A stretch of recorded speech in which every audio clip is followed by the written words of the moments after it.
Hello, friends, and welcome to RobCast 141. This one's called The Thing in the Air, Part 3.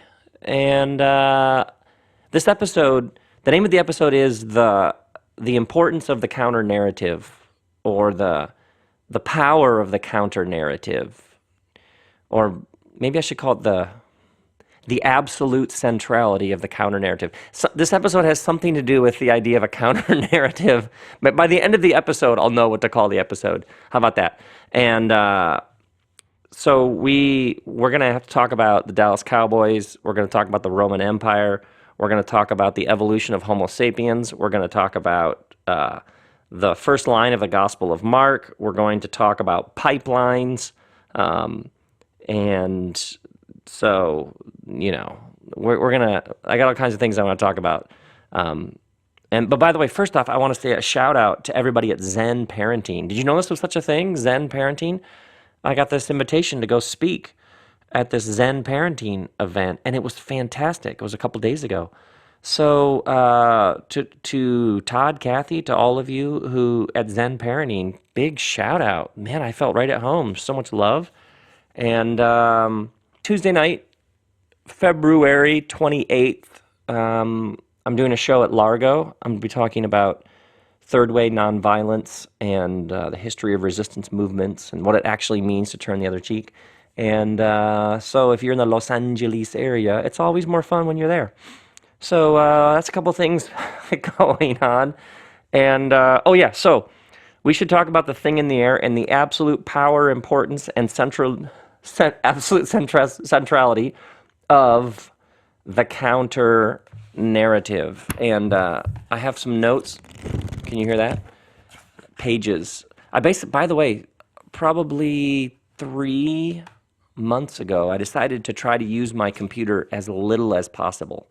So anything that I could write in some other medium, I would write in that, which is pen and paper, because I love pen and paper. Here is the pen and the cap of the pen. And so I have been trying to work as much as possible, except for obviously like email and Keynote and stuff. I've tried to work mostly in pen and paper. So these notes for this episode are all written in my chicken scratch. And so I want to talk about counter-narrative. I want to introduce it. This is a new idea. And I want to talk about why the counter-narrative is so incredibly necessary and vital now more than ever. And I specifically want to talk to those of you who are watching the news and watching our new president in action. And you're like, this is bad. Like, what are we going to, this is really bad. Like, what are we going to do? Where is this headed? Like, how do we deal with what's happening from the White House? And I want to offer you a way of thinking historically. First off, I want to show you how this is not new, but I want to show you perhaps a new way to think about what you are seeing in America and around the world.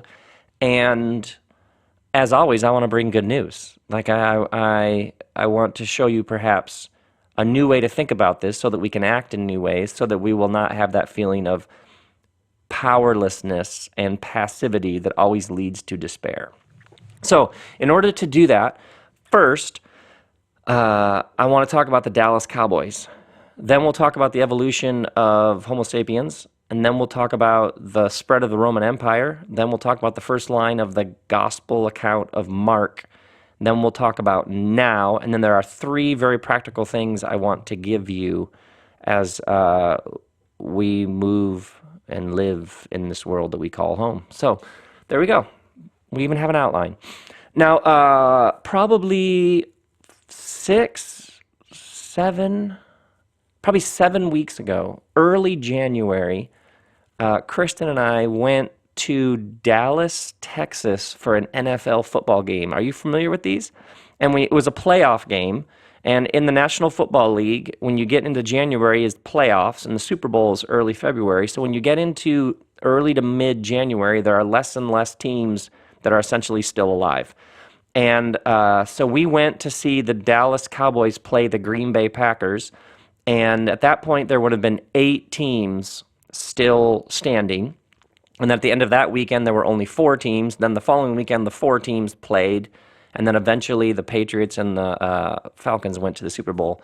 And so I had heard that the Dallas Cowboys stadium was something to behold. It was built a couple of years ago by the owner and general manager. It had been sort of the leader, the guy named Jerry Jones, had built this massive stadium/temple. And I had heard that it seated 103,000 people. And I was like, I think it'd be so fascinating to see a game there. So Kristen and I go. And so we go to Texas. We go to Dallas, Texas. Are you familiar with Texas? And I always enjoy traveling internationally. Oh, that joke is so dumb, and it's so old, and it just is the gift that keeps on giving. So we go to Texas, which is its own lovely experience. And we get near the stadium, and there's more and more cars and more people in Cowboys jerseys and Packers jerseys. And then we get in the stadium, and it is so big, and it is like you've landed on Planet Football. And there's like a uniform, which is a Cowboys jersey, jeans, and cowboy boots. It really is. The thing that's beautiful about Texas is totally Texas, and it's not hiding its Texasness. You know what I mean? It's just through and through. Texas is like the brochure for Texas. You know what I mean? It does not disappoint. And so it's like from the moment you enter the building, you know that you are in the Dallas Cowboys house. And the star, the blue star with the silver, is everywhere. And you can buy all of this Cowboys memorabilia. And the cups have Cowboys logos on them. You are not fuzzy on where you are on planet Earth. You are in the center of Dallas Cowboys land. Above the field is a screen that is, someone told me it's the biggest screen anywhere, is a massive screen. Actually, during the game, you have to be careful because what they do as soon as the play starts is they show the play on this massive screen above the field. And if you're not careful, you'll end up watching the play on the screen when just below the screen, the play is actually happening in real life. It's like you travel thousands of miles to watch it on TV if you're not careful. And they do like these pyrotechnics, and there are all these cheers for the Cowboys, and then they do this really interesting thing. They have former players who have pre-recorded these video clips where they like get the crowd fired up, and they say things like, "This is our year. We have the men. We have the men to finish this fight. All we need is you. And if you join with us, we can finish this fight together." So right away that you pick up, and then there's this phrase, "our boys," so that the players are referred to as our boys. So there's like this tribal narrative of this is who we are. These are our boys. We are needed. We, the Cowboys fans, are needed to finish. There's a job we're going to do. It's a fight. It's a battle. There's us and there's our adversary. We have the men, and the men are going to finish the job. They're going to defeat these other men who have come into our house, who need to be shown that we will be the victors and defend our honor in our house and finish this fight. And when the former players' videos come on the screen, the place goes berserk. And so there is, and then there are, they do a huge intro of the Dallas Cowboys cheerleaders who come on, and these women cheer for the men.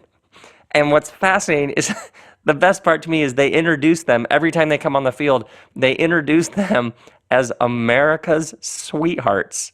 And as soon as they announced them as America's sweethearts, my first thought was, yes, if America's sport is pole dancing, it's all like there's like a, please tell me you enjoyed that. It's what's called a unifying narrative. From the moment you enter the building, the architecture, the visuals, the graphic design, what is said, the videos, everything in this place is telling you a particular story. And here's the thing to understand. How do you get 100? Well, let's say there's some Packers fans. How many Packers fans? Let's say there was 13,000 Packers fans. Let's say there were 8, whatever. So let's say out of the 103,000, 90,000 are Cowboys fans. 95,000, I have no idea. I'm just guessing. Guaranteed somebody listening has the actual data on this. How do you, at a deep human level, how do you get 95,000 people gathered and aligned around a common objective? What you do is you tell a unifying narrative, sometimes called an animating myth. Not myth like something that's not true, but myth like a story that is true in more poetic, symbolic terms. What you do, if you want to gather 90,000 plus people, is you tell a story. And you tell a clear story that everybody can gather around. And so what's fascinating when you go to a Dallas Cowboys game, what's fascinating about it linguistically, rhetorically, anthropologically, spiritually, is from the moment you enter, you are being told a story. And if you buy the story, it's incredibly powerful because then you are united with all the other people who are also united around this unifying narrative. We have the men. These are our boys. This is our year. We have what it takes to finish this fight, but we need you to gather with us in order to complete the job. And everybody, we have cheerleaders who are cheering on these men so that they can do it, and we need you to get behind this men so that they can finish this fight. Now, here's why this is fascinating. When there was a moment partway through the game when the Cowboys threw the ball and the Packers intercepted it. And prior to that, after every play, there is a replay so that the Cowboys fans could cheer when their team did something good. Then they show a replay on the screen. Everybody watches the replay, and then you cheer a second time for what they just did that was so good. There was a moment when the Packers intercepted a Cowboys pass, and they didn't replay that. What they replayed was an earlier pass that had been caught. And then later in the game, there was a defensive foul that allowed one of the Dallas players to intercept a Packers pass. And on the replay, they framed the replay as the Cowboys player catching the Green Bay pass, and just off the screen was the foul, the penalty, which they didn't show, so the crowd only saw the Dallas player catching the Green Bay pass, and it looked like you couldn't see the foul. All it looked like was that they had been unjustly had an interception taken away. So what was fascinating is the video screen didn't replay every play. It selectively replayed plays that helped, are you ready with me, bolster the unifying narrative. So when they introduced the two teams, they didn't say, it was your Dallas Cowboys. Everything was the power strength. They never, ever said, and we'd like to welcome the Green Bay Packers, who may win this game because they're not bad and they've won a number of games in a row and they're sort of surging. They're kind of on a roll. This thing could go either way. You're not going to get anything like that. What you're going to get is, this is our moment. This is our time. This is our... Now, it's just pro sports, and all you Dallas Cowboys fans, you had a great team, and you're going to have a great team for like the next, looks like 20 years with Ezekiel Elliott and Dak Prescott and Des Bryant, as long as he keeps his cool. You know what I'm saying? Like, you're going to be great for a while. Your team is great to watch. So Dallas Cowboys fans, please tell me you're enjoying this. But and it's just sports. But Obviously, sports is metaphor, and sports teaches us about all sorts of things. And the reason why I tell you this really long story is, how do you unify a large number of people? The way that you do it is you tell a unifying narrative, and you keep telling the story, and you tell the story again. And in some situations, when people are struggling, and when they're doubting, and when their confidence is rattled, what do? You tell the story again. You tell it louder. You tell it with more confidence. You get former heroes to tell everybody the story. You get larger video screens to tell the story. You crank up the music to adrenalize the place, to electrify it. You shoot fireworks off in a building to do what? To keep telling the story. Now, the reason why I tell you about the Dallas Cowboys by the way, the energy, the decibel level for 3.5 hours, you just kept hearing the story. And it's very, very powerful and loud until the last play of the game when the Packers won. And then it got really quiet and everybody left. And then they'll return in September for the beginning of a new season, and they'll tell the story again. Now, the reason why I tell you this is because in the evolution of humanity, Homo neanderthal and Homo sapien were evolving together. We are Homo sapiens. So the question is, how did Homo sapiens survive? And that's who we are. And how come we don't have Neanderthal friends? How come none of your neighbors are Neanderthals? How come, some of you may have dated Neanderthals, but how come Homo sapiens evolved and survived and adapted and kept going, and how come no Neanderthals are left? Well, if you look at what happened earlier in human history, human groupings were at largest around 100 people, because 100 Homo neanderthals could have enough social connection to be bonded and actually accomplish some things together. Because there were enough actual direct relationships that a group of 100 could stay coherent and together. But Homo sapiens, different than Homo neanderthals, developed something new in the evolution of human beings. Homo sapiens developed the ability to tell a story, to tell you could call it an animating myth, or a unifying narrative. By the way, there's all sorts of, obviously, scholarship and writing on this. A book that I would highly recommend if you find this interesting is Yuval Harari's book, Sapiens. Yuval, Y-U-V-A-L, Yuval, his last name is Harari. He's an absolutely brilliant scholar, H-A-R-A-R-I. And Yuval Harari's book, Sapiens, is essentially about the evolution of humanity, but he does a whole section on this moment when sapiens pulled ahead of Neanderthals. And it's the best explanation I've seen of what I'm talking about here, which is Homo sapiens developed the ability to tell a story.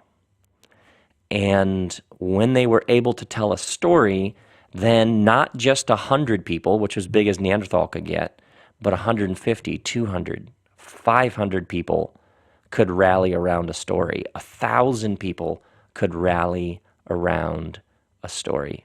10,000 people could rally and get behind and could be unified by a story. So it was actually a leap in human cognition and consciousness, the ability to tell a unifying narrative, which has allowed Homo sapiens to just completely dominate Neanderthals to the point where Neanderthals sort of faded away and Homo sapiens became us. So when people say, how did, of all these different strands, this one strand, us, sort of win, essentially, the answer is, the biological scientific answer is story.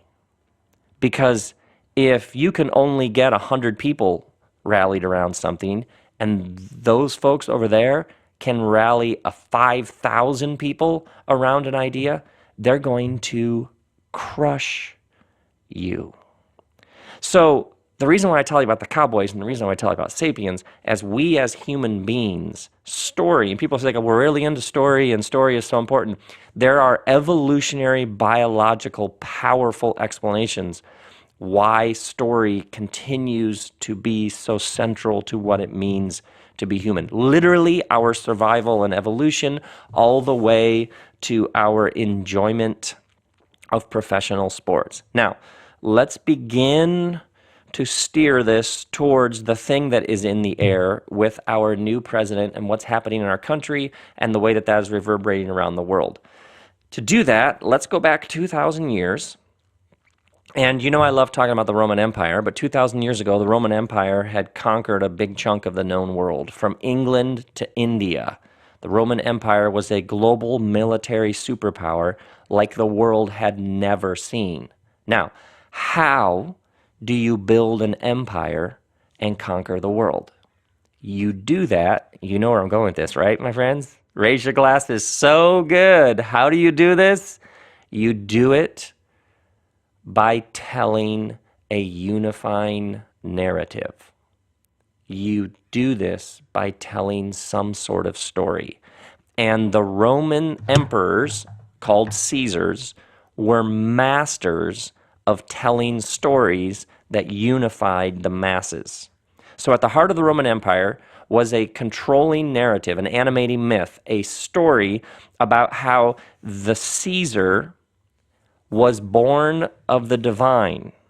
So Julius Caesar, the first Caesar, who invented a haircut and a salad, after that he was like, let's do an empire while we're on a roll. I love telling that joke. Julius Caesar, there was some belief that he had some sort of divine birth. By the way, in the first century, if you were going to tell a story about a powerful leader, you would always tell about a unique birth, a birth somehow related to the gods, some sort of virgin birth. That was just how you would tell a story, that everybody understood that if somebody was truly a great leader sent from the gods to do something new in the world, they would, of course, have an extraordinary birth story. So the idea of taking the details of those birth stories, or some sort of virgin birth or a birth of the gods, the idea of taking that literally was never what people did, because it was about the poetic power of it.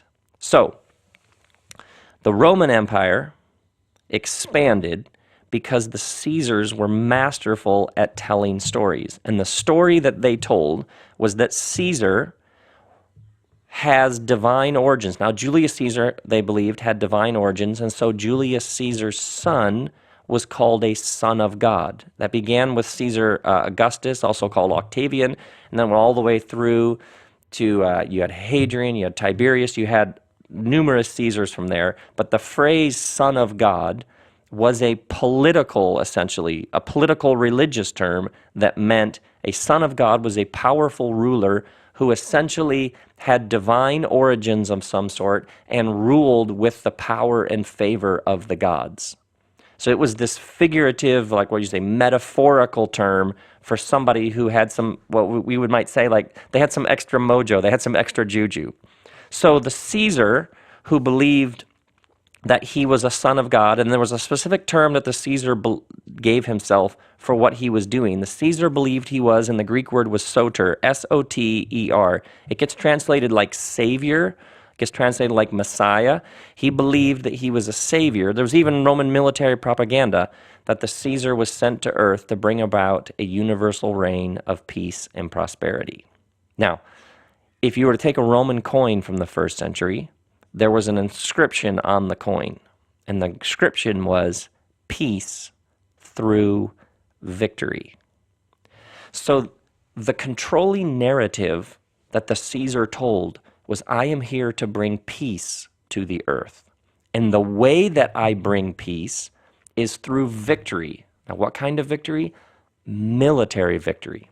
So the Roman army, the largest army the world had ever seen, went around the world crushing people. And when they crushed a place, if anybody resisted them, then they crucified you. So it was peace through victory, but it depends on which end of the sword you were on. Yes, it was peace. It was quiet. There wasn't any more conflict. Basically, because you killed everybody who didn't go along with you. Are you with me? Do you see why the nature of a unifying narrative is so important? If anybody challenged the dominant unifying narrative, they were crushed, and the Romans had essentially tweaked this thing called an execution stake, also called a cross, as a way of publicly making sure everybody knew, if you resist the Roman Empire, which means if you don't buy in to the unifying narrative that we are telling, then we will crush you. There's all sorts of interesting stories about and evidence. The city of Magdala, I think they believe somewhere between 2,000 and 3,000 Jewish people were crucified at once because of their resistance to the Romans. Mary Magdalene, one of Jesus' first disciples, was from Magdala.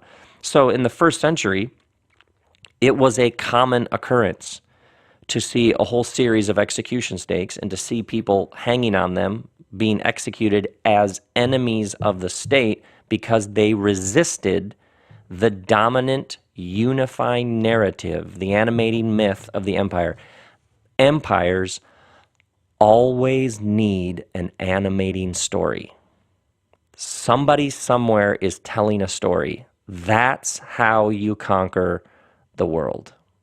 Now, whenever the Caesar would conquer a new area, a new territory, and make that another realm of the empire, and so the empire would expand, he would send out an announcement.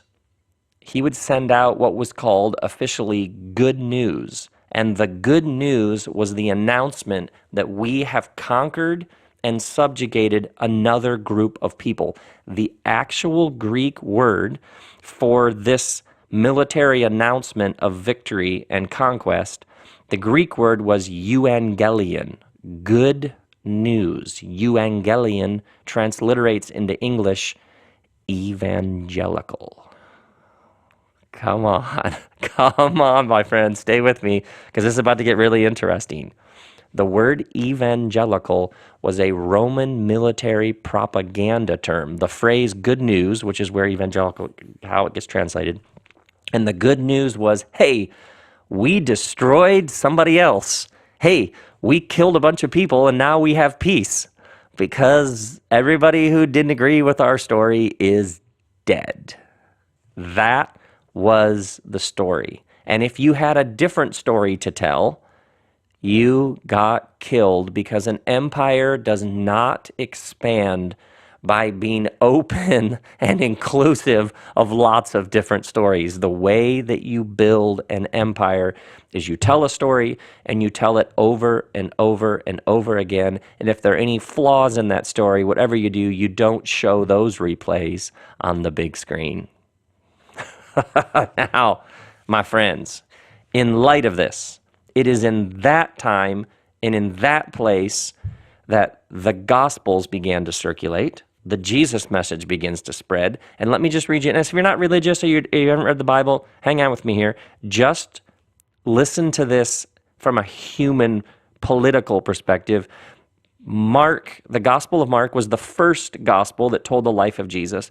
And chapter 1, verse 1, here's how John begins his gospel. The beginning of the good news about Jesus the Messiah, the Son of God. Do you realize what that is?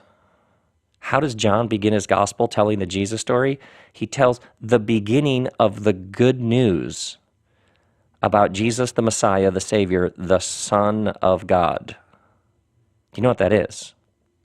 Well, there's like 5,000 thoughts in my head right now. But let me just do a couple. First, you know what that is? That's a counter-narrative. You realize what Mark is doing? Is Mark, right under the nose of the Roman Empire, is telling a different story. It's a counter-narrative. It is a subversive story that challenges the dominant story of the empire. Actually, a lot of people have shown how the coronation ceremony of a Caesar, the Gospel of Mark, is actually arranged It's political satire. The whole gospel is arranged according to follow the steps of a coronation of a Caesar. So a Caesar has a crown placed on his head, and Jesus has a crown of thorns placed on his head. He's marched through the streets, not triumphantly, but carrying an execution stake as an enemy of the state, as an insurgent. That's probably the better term. So this whole gospel is a counter-narrative, which is obviously why Jesus is killed. So the phrase Son of God, I've had people say to me, like, do you believe Jesus was the literal Son of God? Well, what's funny to me about that phrase is that it was a figurative term. It was a Roman military propaganda term. It was a figurative term for somebody who led with divine power. So when someone says, well, you need to take it literally, you mean take a figure literally? Take a metaphor literally? It actually is a way to miss. When somebody does that, when you hear somebody do that, like, well, do you literally believe he's the Son of God? That's actually robbing the phrase of its power. The person thinks that they're actually degrading, because the reason why that phrase was so powerful is these first Jesus followers were essentially calling out the violence and oppression of the empire, which is why the whole story is, instead of crushing enemies, he says, love your enemies. Instead of marginalizing the poor, he moves towards the poor. Instead of coercive military violence, it's a story of sacrificial love. Better to be executed as an enemy of the state with your heart full of love, forgiving your enemies, than executing people and calling it peace. Come on. Yes. Yes. Oh, by the way, one more thing. And I'm specifically speaking to all of you who say things in your churches like, well, we just don't get political. What? What?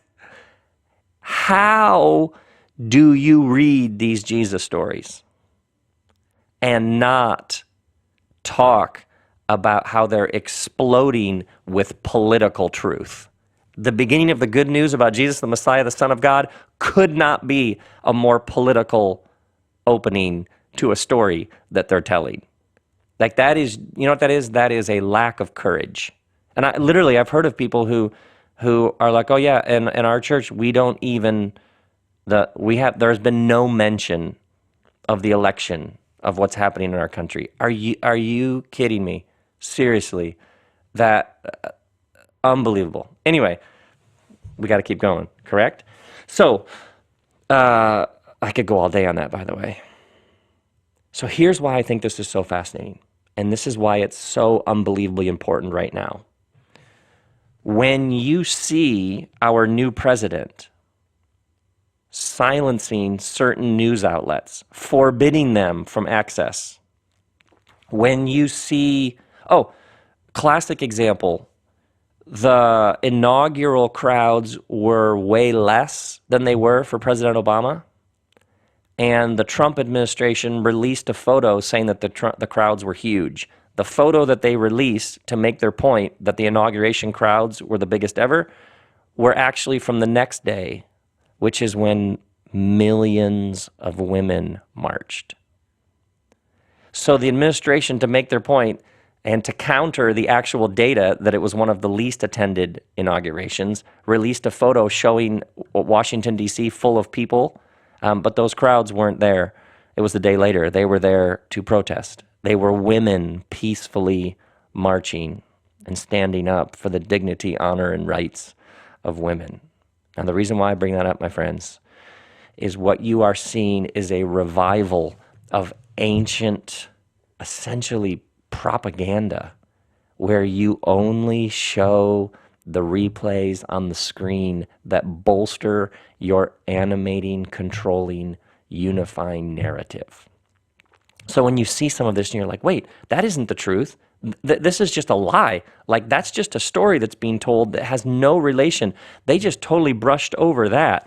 They said that the judge made a bad decision about the travel ban when all the judge was doing was interpreting what the law actually said. What you are seeing is this has been around for thousands of years. This is how people accumulate maintain power and oppress others is you keep telling a story, and when somebody else says, yeah, but that story isn't true, or that story is oppressive, or that story leaves these people out, you just keep telling the story. And eventually, obviously in a democracy, then you have to start silencing the press. Because in its most noble, courageous form, the power of the press is to keep holding those in power accountable for the decisions they make and what they do with their power. And I would argue that what you are seeing right now are some ancient practices of just keep telling the unifying narrative, even if it's not true, even if you literally have to use other aerial photographs to try and make your point. Now, how are we doing so far? Because I'm almost to the intro.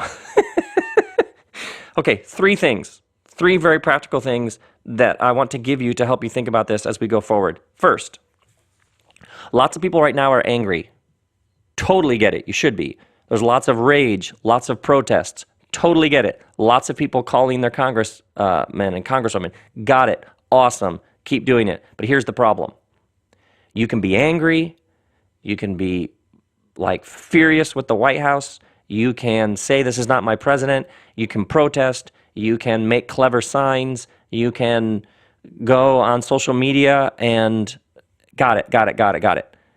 But if you don't have a coherent counter narrative, you run the risk of lots of smoke but no fire. You're just making noise. Does that make sense? Do you see how do you subvert a dominant regime? You tell a counter narrative that is so compelling, it wins people over, and the new narrative pushes out the dominant oppressive narrative. So what you see, like at the beginning of the Gospel of Mark, is you see the gospel writers are telling a counter narrative. So essentially what they're doing to the Roman world is they are saying, well, because there was a phrase, Caesar is Lord. So when the first Jesus followers said Jesus is Lord, that was a counter narrative. They were essentially saying to the Roman Empire, Caesar crushes his enemies. Jesus says, love your enemies. Which one is the better story? Is the world made better through coercive military violence in which you crucify those who don't agree with you? Or is the world made better through sacrificial love that humbly gives itself for the well-being of others? So which story do you think is better? Which story are you more drawn into? Which story has more poetic power to actually transform your life? And so what you see right now is lots of people are justifiably angry, panicked, paranoid, marching, awesome, totally get it. The protesting, love it, yes, got it. Rallying, realizing we got to get ready for the next election, totally get it. But without a coherent counter narrative, you aren't able to actually make real change. So, secondly then, the thing to do is to teach yourself. It's like literally to train yourself to ask this question with everything that you encounter. When you read the news, ask yourself this question: what's the story here? What's the story here? If you begin to see, some people say essentially that history is a war of myths or a war of stories. It's this story versus that story. Not in a trivial sort of, hey, that's a great story, but in a, no, stories are what literally, biologically, evolutionarily, they shape us, they form us, they bond us into coherent groups that actually do things. Sometimes the story is entitlement. The story that person is telling is, I'm entitled to this and it's been taken from me, so I'm going to take it back. You'll hear lots of stories that are about taking things back. Take back this country, take back this government, take back this whatever, take back this faith, take back this church, take back this school, take back this business. Sometimes the story, and it's like you read stories at a spiritual level. What is this story doing spiritually? Sometimes the story is something that is ours, was taken from us, and we're entitled to it. Sometimes the story is victim. We're a victim here. Something was done to us. Sometimes the story is we're the winners and they're the losers. So just trust me, stick with me because I'm a winner. Sometimes the story is injustice. Sometimes the story is this as an injustice and it needs to be heard and addressed. Sometimes the story is about right and wrong. We're right, they're wrong. And the story is that. Sometimes the story is fear. I will protect you from whatever you're most fearful of, generally them, whoever's not like you. Sometimes the story is gratitude. Can you believe we get to do this? Ugh, it's just, I mean, are we not so blessed? So stories have like, they're like undergirded by spiritual energies. So like when you hear a story at the beginning of the good news about Jesus, the Son of God, that is like it's a dangerous story. It's like a subversive story because it's using intentionally Roman military propaganda in order to subvert it. It's got this hope within it, but it's a hope that's aware that we all might die. So it's like cost. It's not a cheap positive thinking. It's a cost. And it's a story ultimately about somebody who's crucified, and the invitation then to his followers is to live in such a way that there's always a cost, by the way. Anybody who tells you a story that doesn't involve some cost is not telling you the whole story. Anything good is going to involve cost. It's the Eucharist rhythm, body broken and blood poured out for the healing of the world. Anybody telling you a story in which everything good happens easy is not telling you a story that's actually in a sustained sort of way going to transform you, the people around you, the people who need it the most, or the world we live in. What's the story here? What's the story? Here's an example. Let me just take an example. When President Trump, which still seems weird to say, to be honest with you, when he sits down and signs an executive order to approve of a pipeline that people have been actively protesting, when a group of white men gather to use their power to allow people to stick long tubes into the earth to take resources to be used for whatever. Yes, that's a story. That's an ancient story about the powerful taking what they need to do whatever they want. And literally when people say this is sacred land, could you not stick your pipes in sacred land? And other people are like, but there's stuff there that we need to do whatever we need to do. That's essentially a story that says nothing is sacred. The earth is to be exploited and used for whatever we decide in our empire building. Yeah, that's a story. That's a story. And so especially when you're angry, especially when you see something and you think that is so wrong and offensive to women, to transgender kids, to our Muslim friends, let's go down the list. Ask yourself, in your anger or frustration, stop and say, wait, what's the story here? What's the story here? What's the story here? Because sustained transformation will only occur when we move through our anger and frustration to shaping counter-narratives that are so compelling they might actually win the day. So you can force people into something. You can force them into capitulation. You can force them in. But the really interesting thing happens when there's an element of compelling, of wooing, of seduction. When you have heard a story that is so good that it like pulls you up in it. Yeah, what's the story here? Ask yourself, next time you see something you think that is completely insane. Wait, what's the story here? And then right on the heels of that, the question is, and what's the counter narrative? What's the counter narrative? Because the better you can get at naming not just being angry with how dumb, how exclusive, how dominating, how white male that is, whatever language you come to mind about what's wrong with it, as soon as you can move to being able to name the counter narrative, what is the beautiful vision of the future? Think about Martin Luther King. Was he just like, segregation is dumb? No. When you think about like the I Have a Dream, that is a counter narrative. I have a vision for kids of every skin color being together in a new kind of society. Oh, classic example. He could have just been like, I'm against that, I'm against that, I'm against that. But the power of that is the articulation of a better future. And then, one more thing. And this one of the ways that you evaluate a unifying narrative is you judge it by its capacity for self-critique. You judge it by its openness to acknowledging its flaws.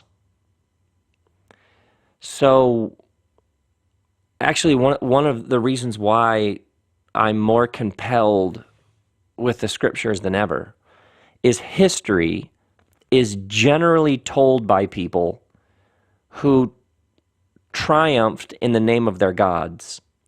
And when they recount history, history is usually told by winners because everybody else is dead.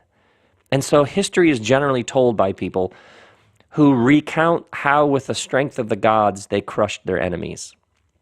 Which, by the way, when you see Donald Trump endlessly telling about all the things that he's done and things he's put, buildings he's put his name on, this is a very, very, very ancient thing to tell a glossed over version of history in which you leave out the bankruptcies and you leave out the not paying any taxes and you just tell all the victories in the name of your gods, which happen to be you. The way the power of the scriptures is how it has no problem critiquing, these storytellers critique the heroes. Moses is temperamental. David is violent. Jesus' disciples don't get it again and again and again.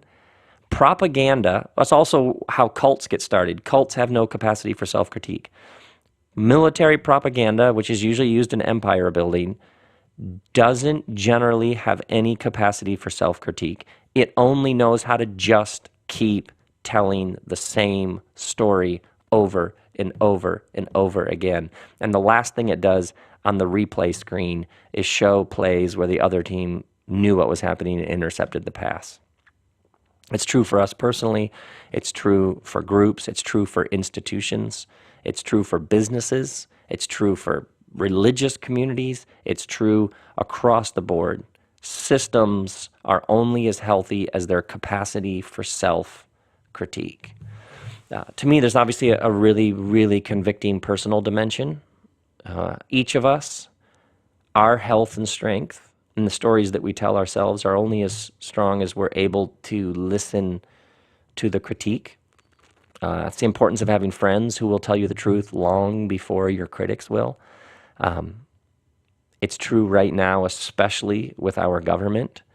The power of the story that is being told is how well it deals with actual facts and truth about how it isn't optimal for everybody.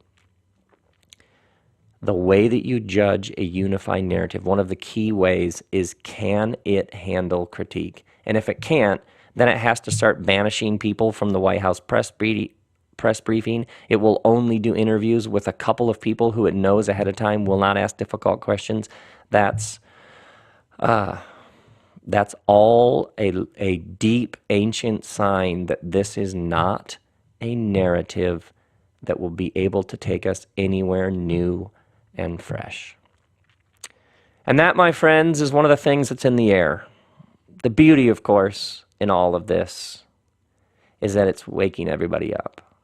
And historically, what we have learned is that you can be as angry, you can be as filled with rage, you can protest, but the way that it works is you muster all of your resources for imagination and creativity and courage, and then you craft a counter-narrative, and you tell that story, and you tell that story again and again. And when someone points out its flaws, you listen, and then you tweak that story, and you acknowledge the ways in which the story falls short. And then, now you have a story that could actually change the world. Grace and peace, my friends, now more than ever.